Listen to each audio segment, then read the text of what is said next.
ఇక టాలీవుడ్ నటుడు Venkatesh young hero రానాకు Nampally కోర్టులో గట్టిగా షాక్ తగిలింది. ఫిలింనగర్ డెక్కన్ కిచెన్ కూల్చివేత కేసులో నాంపల్లి కోర్టు విచారణ జరిపింది. టాలీవుడ్ నటుడు దగ్గుబాటి వెంకటేష్, ప్రొడ్యూసర్ సురేష్ బాబు దగ్గుబాటి రానాపై కేసు నమోదు చేయాలని నాంపల్లి కోర్టు ఆదేశాలు జారీ చేసింది. కోర్టు ఆదేశాలను ధిక్కరించి కూల్చివేతలకు పాల్పడ్డారని నందకుమార్ నాంపల్లి క్రిమినల్ కోర్టులో పిటిషన్ దాఖలు చేశారు. కోట్ల విలువైన బిల్డింగ్ ధ్వంసం చేసి ఫర్నిచర్ ఎత్తుకెళ్లారని కోర్టుకు పిటిషన్లో తెలిపారు. ఇక విచారణ జరిపిన కోర్టు ముగ్గురిపై కేసు నమోదు చేయాలని తెలిపింది.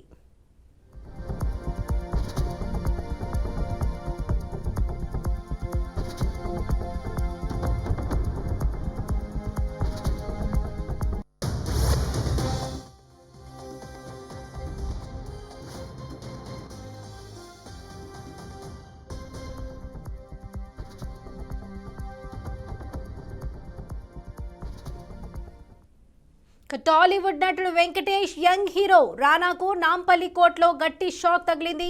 ఫిలింనగర్ డెక్కన్ కిచెన్ కూల్చివేత కేసులో నాంపల్లి కోర్టు విచారణ జరిపింది. ఇక టాలీవుడ్ నటుడు దగ్గుబాటి వెంకటేష్, ప్రొడ్యూసర్ సురేష్ బాబు దగ్గుబాటి రానాపై కేసు నమోదు చేయాలని నాంపల్లి కోర్టు ఆదేశాలు జారీ చేసింది. ఇక కోర్టు ఆదేశాలను ధిక్కరించి కూల్చివేతకు పాల్పడ్డారని నందకుమార్ నాంపల్లి క్రిమినల్ కోర్టులో పిటిషన్ దాఖలు చేశారు. ఇక ఇదే విషయంపై మరింత సమాచారం మన ప్రతినిధి క్రాంతి అందిస్తారు. చెప్పండి క్రాంతి, కోట్ల విలువైన బిల్డింగ్ కూల్చివేశారని ఫిర్యాదు చేశారు. దీనికి సంబంధించిన డీటెయిల్స్ ఏంటి?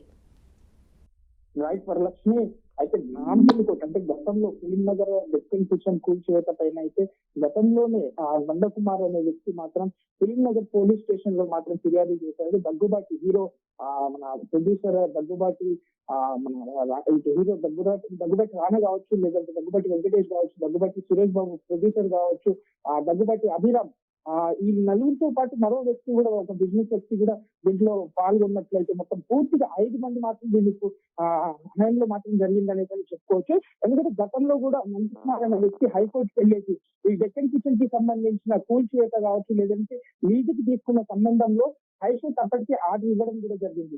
ఈ డెక్కన్ కిచెన్ కూల్చివేయద్దు అనుకుంటూ, ఎందుకంటే దాంట్లో ఫర్నిచర్ కూడా ఎలాంటి విధంగా ఎవరికి అనుమతులు లేవనేసి కూడా గతంలోనే హైకోర్టు ఆర్డర్ ఇవ్వగా కూడా గతంలో, ఎందుకంటే ఎమ్మెల్యే కొనుగోలు కేసులో నందకుమార్ లేని సమయంలో చూసి ఒక ఆదివారం సమయంలో జిహెచ్ఎంసీ అధికారులతో మరి ఇటు ఫిలిం ప్రొడ్యూసర్ సురేష్ బాబు ఆ సంఘటన స్థలం అంటే ఆ డెక్కన్ కిచెన్ దగ్గరికి వెళ్ళి జిహెచ్ఎంసీ అధికారులతో దాన్ని కూల్చివేయడం జరిగింది. కూల్చివేసిన తర్వాత మరోసారి నాంపల్లి కోర్టులో నందకుమార్ ఫిర్యాదు చేయడంతో నాంపల్లి కోర్టు మాత్రం ఈ రోజు ఆదేశాల మేరకు మాత్రం ఐపీసీ 448 మరియు 452, 380, 506, 120 సెక్షన్స్ కింద వాళ్ళని తదుపరి ఏదైతే పేషీ రోజు మాత్రం ఈ 5గురు ఎవరైతే దగ్గుబాటి సురేష్, దగ్గుబాటి రానా, దగ్గుబాటి వెంకటేష్, దగ్గుబాటి అభిరామ్ తో పాటు మరో బిజినెస్ వ్యక్తి, ఈ 5గురిని మాత్రం ఆ రోజు కోర్టులో హాజరుపరచాలి అనేది మాత్రం ఆదేశాలు జారీ చేసింది Varalakshmi. Right Kranti, thank you.